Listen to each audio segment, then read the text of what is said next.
Hey, hobby friends. Your old pal Bo here. The only man on YouTube with a face for radio and a voice for print.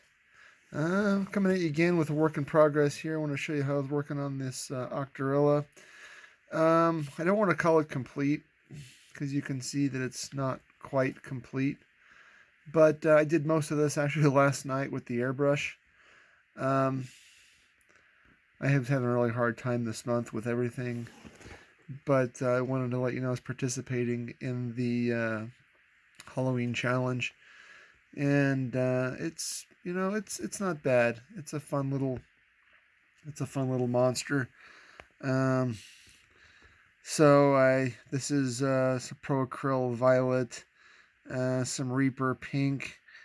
Um, I used some black. Oh, it might be Chimera Black. I can't remember. Orange beak, and then I actually sprayed the eyes. That's with some red ink, trying to give it that monster look. And then I went back over and dry brushed uh, some white onto the fur. I need to finish the base, finish the skull and crossbones, crossroads. But I laid this down last night during a Weird World War II's uh, painting stream. So, as you recall, it had the tall base. I based it on a 50 millimeter cheap Games Workshop knockoff base. Pinned it down with 4-wire and epoxy so it wouldn't fall.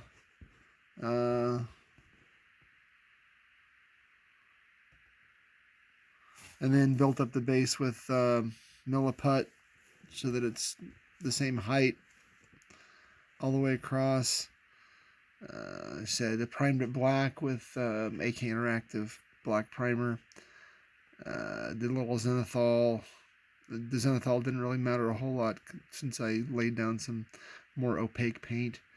I did airbrush some lighter pink to the inside, and then went over with the brush to pick up the suction cups. Would it work for a game? Yeah, it would work for a game as it is now. Again, this isn't this from Emperor's Choice. This is a Arduin Octorilla. This is a really great model considering its age and how flat it is, but there's a little bit of dynamism in the tentacles. I've got one tentacle overlapping the other. Dynamism, is that a word? It is now. Some dynamic posing, considering he's got little ears. Did some dry brushing to pick those details out, and then tried to leave his pecs gray, make him a little more of a silverback with some airbrushing on the back. So, and then the Gug, he's coming along. He's not finished either. He was a bit harder to put together, but you can see that the armpits, they're not terrible, considering the age of the model. It needs a lot more work. They got the teeth and the claws. He's on a smaller base, but he's pretty stable because he's not really. He's center of gravity is, over his center, so not him falling over in a smaller base. Same thing. He's pinned, and the arms are pinned and epoxied. I didn't put any green stuff in that armpit. I probably should have. But again, this is for role-playing games. This is not for wargaming. Although you could use them if you're using them for like a Weird World War II. Or Cthulhu. Of course, he's made for Cthulhu. The scale's a little bit small for these old Rathams because I think they're a 25 millimeter true scale. But if you saw him in my review for the Sandy Peterson's guide, his scale will be pretty close. Let's say I've got it's got a miniature for scale. Here is a War Games Atlantic boxer who is obviously he's just primed and sloppy chopped, getting him ready. But yeah, and I raised the base on the Gug a little bit to make him a little bit more imposing. Put him on some cork coaster that I got from Hobby Lobby. Big fan of these. You could put them on the thinner base to make it more of a Games Workshop style, or if you put them on a Games Workshop height base already, again, makes them a little bit more imposing on the tabletop. He's just got, again, the most rudimentary of. I was trying to build up some green and brown. I need to really push the contrast there because it gets a little literally muddy. Can't really tell which is which. But if you're gonna do the eyes black insect style, but again, I'd consider this definitely a work in progress for the month. So it's Halloween today. Whatever you're doing, stay safe out there. Have fun with the kids. Remember, if a kid shows up and you think he's too old, at least that kid's not out doing stupid stuff, you hope, right? He's just there to get some candy. So I'll probably be home passing out candy tonight. I might get some hobbying in. I have started working on these Chaos Knights too, from whatever that game's called. I really like these. There are 3 in the set. Again, definitely just works in progress still. Really still in the base coating. Starting to pick out some detail on the armor. Figured I'll do it just red and gold, corn style. I did start to get some, you know how much I love capes. I need to mix up some pink, some lighter red, get that done. There were 3 in the set. 3 in the set plus the doggo. So I like these guys because they're press fit, but they actually do, if you cut the pegs off and glue, some of those clunkier seams do disappear. The one thing I don't like about them is that they come with, sometimes their feet are actually molded onto the base, or they've got little cutouts to put the feet in. I don't really like these bases. But again, they're for gaming, not for. I would use these in my my GURPS game. You want to give a little supernatural element, they're okay. Hopefully, I'll get some more of these done. Again, I just started doing the most rudimentary paint job right now. These guys have tons and tons of detail. If you know anything about the Games Workshop Chaos guys, they believe in putting trim on trim on trim, and you can pick out as many details as you want, but putting them for scale against, even on the shorter base, oh my gosh, he's twice as big. Maybe the Necromunda guys are a little bigger. But people come in different shapes and sizes, but yeah, he would. And I did put the Necromunda guys on the shorter bases because they're a little bit bigger. I really like these Renedra bases. The only problem with them is they're really hard to magnetize because they don't have any lip. You have to actually drill the magnet in if you want the magnetized bases. Just some more of the stuff that I've been working on lately, getting these guys ready.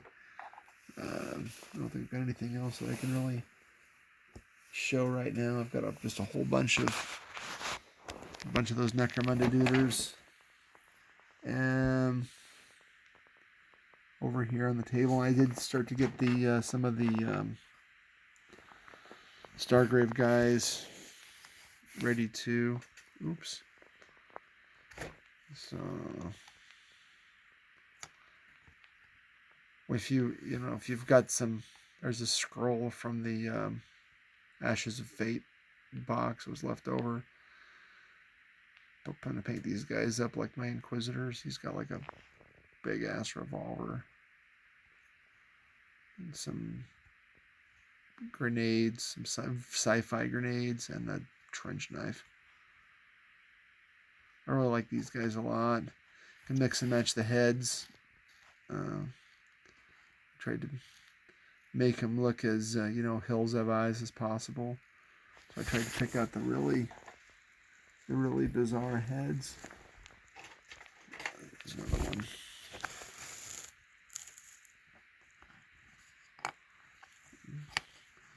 And those arms are from the mercenary box.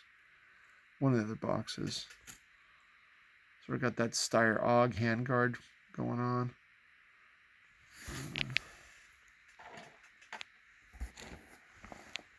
And with the big trench coats, they're fairly unisex.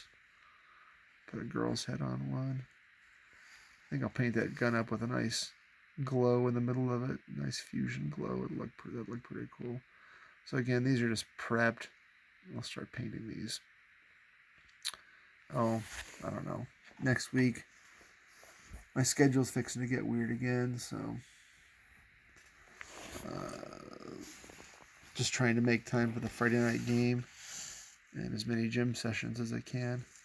But yeah, so the glowing effect on the eyes, I painted the eyes gray, grayed them out, and then shot some red ink, and then just went back over the overspray with the black and some gray, because I wanted that glow, but I wanted it to be, it's got to be forward of the eyes, not behind the eyes. So if I got a little bit on the beak, that's fine, but I just want to make sure it didn't look like a spatter. Needs some highlights right there.